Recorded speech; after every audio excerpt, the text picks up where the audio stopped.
Over the past decade, South Africans have lost millions through investment schemes like Fidentia, Leaderguard, Group and Sharemax. Unfortunately, it seems as though many South Africans tend to forget such events too quickly. They often just end up walking into the exact same track or trap when they are promised quick returns and easy ones over the short term by deceptive individuals. Joining us in studio to share some of the tips on how to avoid these investment fraudsters is Finweek editor Jana Marais. Jana, something's too good to be true, it probably is, but yet we keep on investing in these dodgy schemes. Why? It's so hard to resist that promise of easy money, isn't it? And I think especially when people are struggling to make ends meet, deep down you probably know this is a risky move, but you so desperately want to believe that it's true and that you can actually make this money that you need, that people keep on investing in schemes.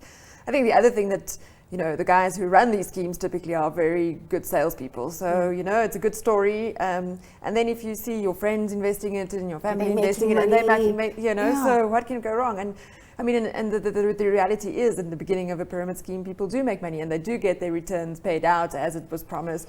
So it seems all legit until the cards start falling down, and then it's usually too late. So what questions do I need to ask myself before I invest in a potential fraudulent investment scheme? Yeah, I think there's a few things that you can ask. The first thing I would say is you must check if this company is this registered with a financial services board.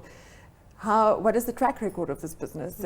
Can you see how they make money? Do you understand what you're investing in? Yeah. Do you understand how you're going to be paid out? And then I think, and this is maybe something where a lot of us go wrong, is it is always worth getting a certified financial planner's opinion. So rather pay that money and get really good advice before you actually commit your savings and you lose everything. What if I've already committed my savings and I'm in this scheme? What now?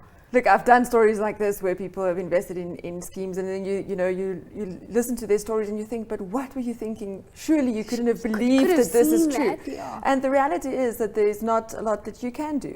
I think the easiest thing is probably to make to cut your losses and realize that there's not a good chance that you're going to get money back. But I do think you have to make a lot of noise about it. So you have to go to the Financial Services Board and complain. You have to try and find other investors who lost money in the same scheme, and perhaps try and see if you can afford a lawyer and bring some cases. Certainly go to the police and open criminal charges.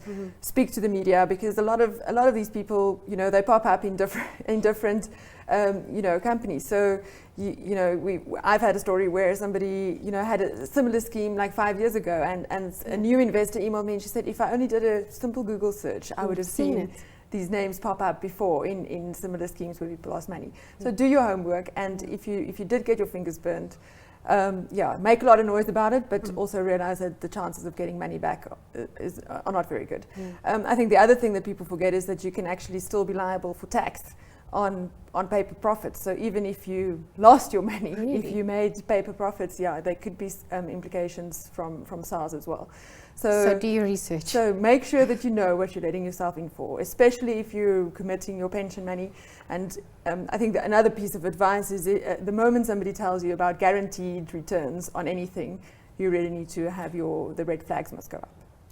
Do your research. That was the words of Jana Marais, Finweek editor, telling us how to spot those fraudulent schemes and how to avoid them, and what you should do once you invested in them.